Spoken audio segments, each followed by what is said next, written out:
Assalamualaikum warahmatullahi wabarakatuh. Perkenalkan, nama saya Jasmine Kairani Seno dengan NIM 20241115 Saya akan menjawab soal nomor 1 bagian A.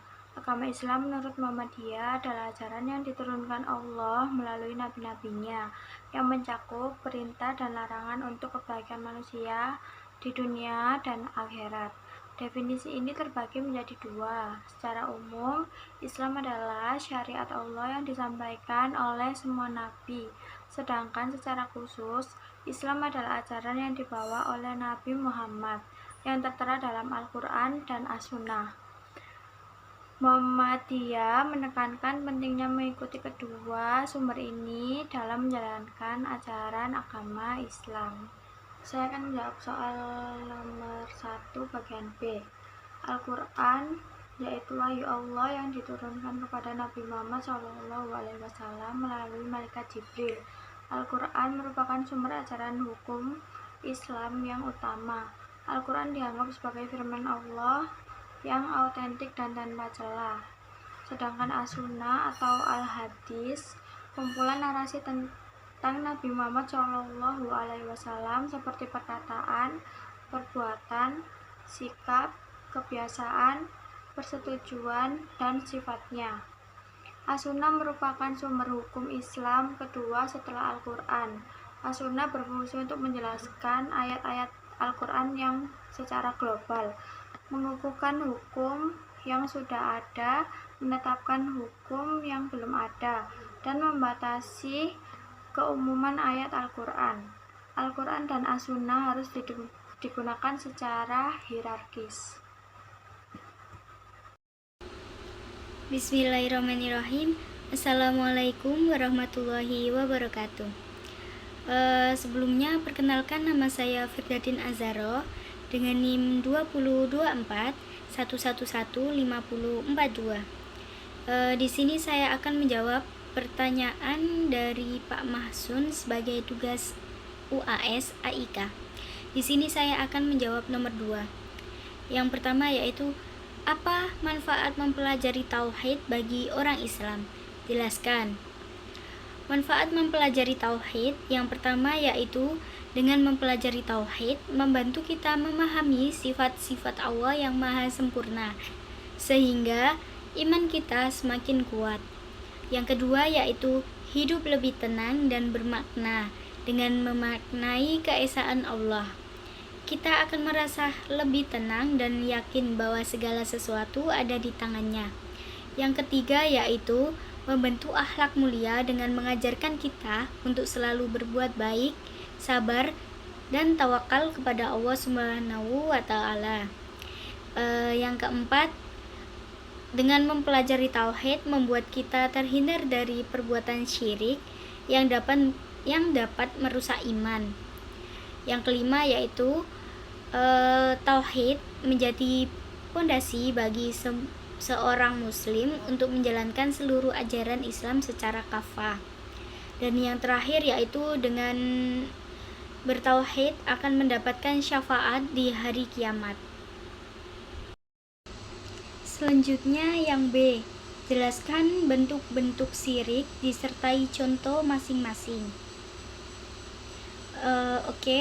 Yang pertama yaitu syirik akbar. Syirik akbar adalah bentuk syirik yang paling besar dan dapat mengeluarkan seseorang dari Islam. Contohnya seperti memohon pertolongan kepada selain Allah, seperti berdoa kepada kuburan, berhala, atau jin. Seperti seseorang yang datang ke kuburan untuk memohon doa agar bisa dikabulkan, atau seseorang yang menyembah berhala, berdoa di hadapan berhala, seperti itu. Yang kedua yaitu syirik asghar. Syirik asghar adalah bentuk syirik yang lebih kecil, namun tetap dilarang dalam Islam. Jika tidak segera dihindari, bisa mengarah pada syirik akbar. Contohnya seperti riya, melakukan ibadah hanya untuk dilihat orang lain atau mencari pujian. Assalamualaikum warahmatullahi wabarakatuh. Saya Lailatul Munawwaroh dengan NIM 20241115043 akan menjawab pertanyaan nomor 3, yaitu A. Jelaskan 3 tahapan proses penciptaan manusia. Jadi, tahapan proses penciptaan manusia menurut Al-Quran adalah nutfah, yaitu tahap awal penciptaan manusia, yaitu dari sari pati makanan. Nutfah laki-laki sifatnya lebih keras dan akan berubah menjadi tulang dan saraf. Sedangkan nutfah wanita sifatnya lebih halus dan akan membentuk daging dan darah. Kemudian, tahap yang kedua yaitu alaqah, yaitu tahap segumpal darah yang terbentuk setelah nutfah. Kemudian mudghah, tahap segumpal darah daging yang terbentuk setelah alaqah. Fase mudghah dimulai pada minggu keempat masa kehamilan dan menjadi awal pembentukan anggota tubuh manusia. Kemudian saya akan menjawab pertanyaan nomor 3 yang B, yaitu menjelaskan perbedaan makna basyar, an-nas, dan insan. Jadi, perbedaan antara al-basyar, al-insan, dan an-nas adalah an-nas adalah mengacu pada manusia secara umum tanpa memperhatikan perbedaan individu. Al-nas menunjukkan bahwa manusia itu hidup bersosial dengan manusia lainnya.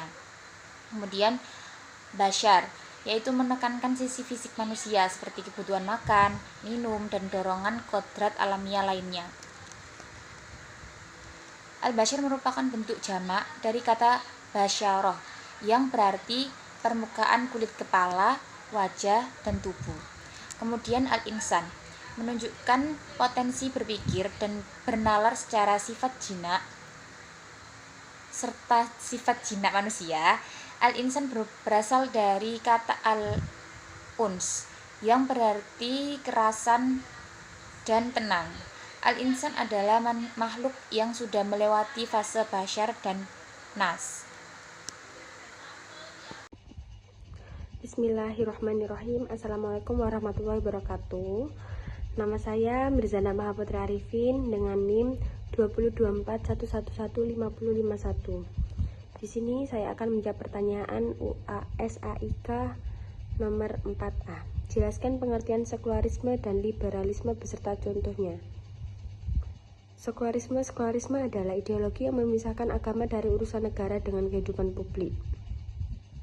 Sekularisme menekankan pentingnya kebebasan beragama, toleransi, dan netralitas negara terhadap negara manapun, agama manapun.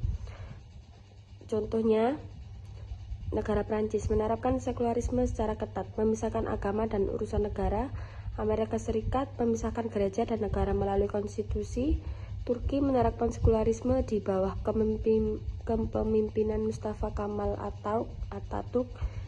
India mengakui kebebasan beragama dan memisahkan agama dari urusan negara.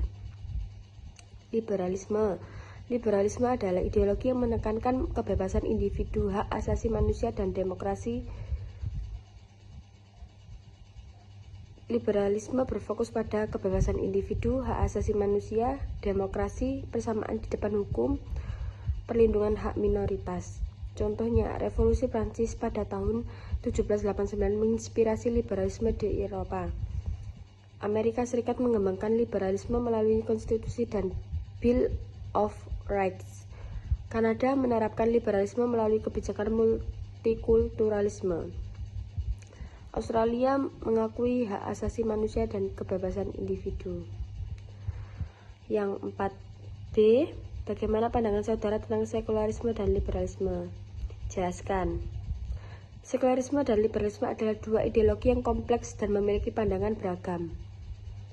Sekularisme, pemisahan agama dan negara. Netralitas agama, kebebasan beragama, prioritas hukum seluler. Liberalisme, kebebasan individu, demokrasi, hak asasi manusia, pasar bebas. Sekularisme dan liberalisme memiliki kelebihan dan kekurangan. Penting untuk memahami nuansa dan kompleksitas kedua ideologi ini untuk mencapai keselarasan dan keharmonisan dalam masyarakat.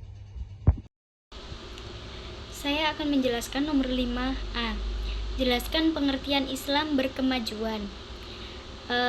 Islam berkemajuan adalah sebuah konsep yang menggambarkan Islam sebagai agama yang dinamis, selalu relevan dengan perkembangan zaman, dan mampu memberikan solusi bagi berbagai permasalahan umat manusia. Islam tidak statis. Islam ini tidak statis, melainkan terus berkembang dan menyesuaikan diri dengan konteks sosial, budaya, dan ilmu pengetahuan yang terus berubah. Islam yang berkemajuan juga merupakan bentuk transformasi al-ma'un untuk menghadirkan dakwah dan tajdid dalam pergaulan kehidupan keumatan, kebangsaan, dan kemanusiaan. Agama Islam yang bercorak maju dan mencerahkan merupakan wujud dari pandangan keagamaan yang bersumber pada Al-Quran dan As-Sunnah, dengan mengembangkan ijtihad di tengah kehidupan modern di abad ke-21 yang kompleks. Terima kasih. Saya akan menjawab soal nomor 5 yang bagian A. Islam berkemajuan adalah sebuah konsep yang menggambarkan Islam sebagai agama yang dinamis, selalu relevan dengan perkembangan zaman, dan mampu memberikan solusi bagi berbagai permasalahan umat manusia. Islam ini tidak statis, melainkan terus berkembang dan menyesuaikan diri dengan konteks sosial, budaya, serta ilmu pengetahuan yang terus berubah. Secara ideologis, Islam yang berkemajuan untuk pencerahan merupakan bentuk transformasi dari al-ma'un untuk menghadirkan dakwah dan tajdid secara aktual dalam pergulatan hidup keumatan, kebangsaan, dan kemanusiaan. Islam yang berkemajuan menyamaikan benih-benih kebenaran, kebaikan, kedamaian, keadilan, kemaslahatan, kemakmuran, dan keutamaan hidup secara dinamis bagi seluruh umat manusia. Islam yang menjunjung tinggi kemuliaan manusia, baik laki-laki maupun perempuan, tanpa diskriminasi. Terima kasih. Wassalamualaikum warahmatullahi wabarakatuh. Kemudian di sini saya akan menjelaskan pertanyaan nomor 5, yaitu ciri-ciri atau karakter Islam berkemajuan. Jadi ciri-ciri Islam berkemajuan adalah berlandasan tauhid, keyakinan kepada Allah, bahwa Allah itu adalah Tuhan yang Maha Esa, menciptakan dan memelihara alam semesta, dan hanya Allah yang patut untuk disembah. Bersumber pada Al-Quran dan As-Sunnah, memahami Al-Quran dan Sunnah secara mendalam, menghidupkan ijtihad dan tajdid, mengajarkan untuk berinovasi dan memperbarui ajaran Islam, mengembangkan wasatiyah, menjaga keseimbangan antara dunia dan akhirat, kebutuhan fisik dan jiwa, keseimbangan akal dan hati, menunjukkan sifat rahmatan lil alamin, mengajarkan untuk berbuat baik atau ihsan kepada siapa saja tanpa melihat sekat-sekat keagamaan maupun sekat-sekat primordial.